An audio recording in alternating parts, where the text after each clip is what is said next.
Kampung kami dipagari bukit barisan dari ujung ke ujung. Dihiasi hamparan sawah, air terjun, gunung, danau, serta laut. Masakan di sini penuh rempah yang sangat menggugah selera. Adat dan budaya telah pekat dalam darah. Adat Basyadi Syara Basandi Kitabullah.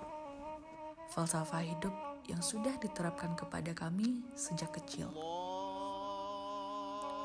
Menjelang Lebaran menjadi suasana yang paling dirindukan oleh siapapun. Masjid dan surau penuh, warung dan rumah makan riuh, para perantau pun pulang bersama-sama. Namun, Lebaran kali ini akan terasa berbeda.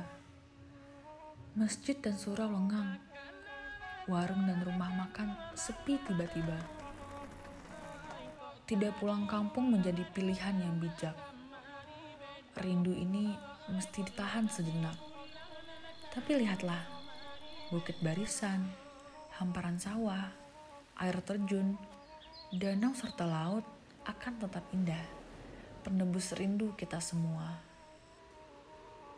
Bersabarlah, karena Ranah Minang akan selalu setia menunggu kamu pulang kembali.